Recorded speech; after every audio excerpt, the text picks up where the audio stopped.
ดีพวกเราประพันธ์โปรดักชั่นค่อยซื้อแอร์มื้อนี้พวกเราจะมาถ่ายรูปอยู่แถวห้อง10บ้านขัวหลวงและนี่แมน EP หนึ่งของพวกเราในแบบที่จะมาถ่ายนำมื้อนี้แมนโอตี้แรนไฮวันนี้น้องซีพาไปถ่ายรูปก็คือเป็นแนวสตรีทเนาะเบิ่งจากการแต่งตัวนี่เลยซึ่งทางแบล็กกราวด์ของเราหรือว่าโลเคชั่นของเราเนาะมันจะเป็นแบบว่าแนวอาร์ตนิดนึงเนาะแอนเนาะแมนจะมีหลายมุมลองไปเบิ่งกันว่าสิเป็นยังไงเนาะไปเลยมันกันเลยจะมาฮอดในหอมันเนาะมันจะเป็นสไตล์คล้ายๆเงินสมัยที่ทั้งเทิงจะเป็นไม้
ฮ้อนเลย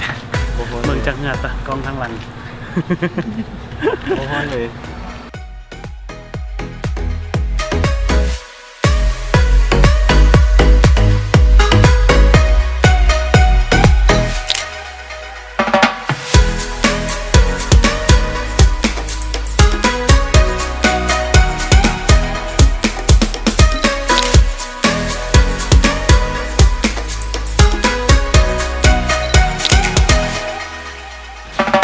และตอนนี้เราถ่ายแล้ว1โลเคชั่นและเราจะไปต่อที่2อยู่แถวแคมป์ของไปเลย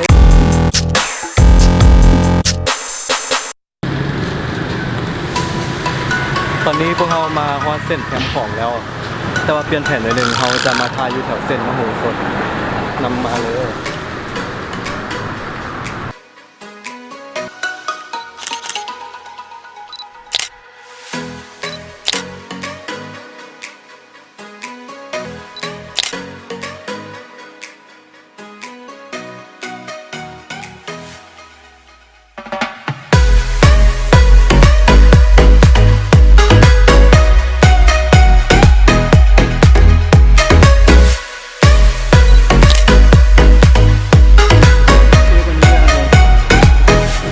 ว่าค่อยท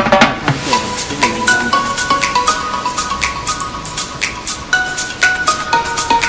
อีกได้ยัง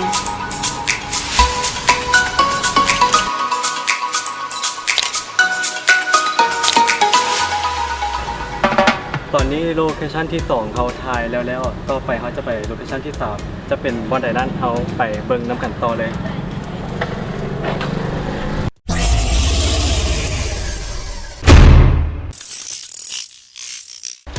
เขามาฮอดสถานที่ที่3แล้วตอนนี้เขาอยู่แคมป์ของ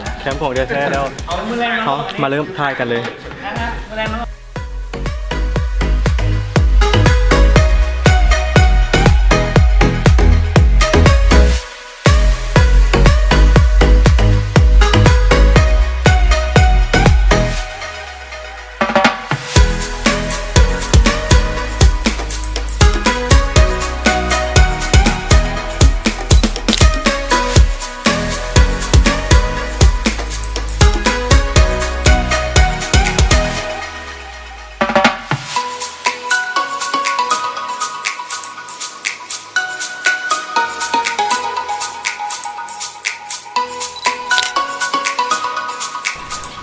ตอนนี้เราอยู่ที่ Walking Street เนาะมาที่เป็นโลที่3เพราะว่า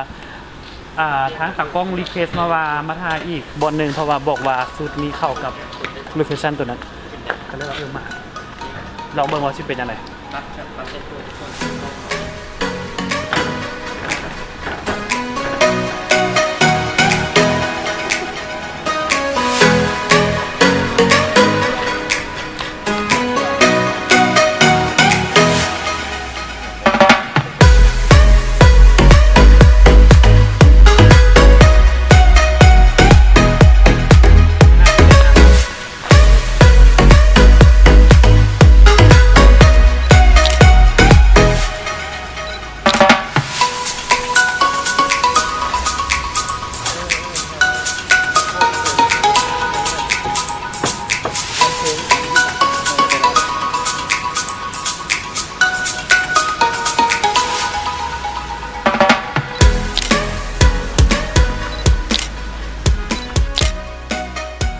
ตอนนี้พวกเราถ่ายรูปแล้วเป็นที่เรียบร้อยแล้ว ซึ่งจะเป็นแนวใดฝากทุกคนคอมเมนต์ไลค์แชร์ให้พวกเราเด้อและถ้าใครสนใจอยากจะมาถ่ายรูปนำพวกเราใน EP ต่อไปก็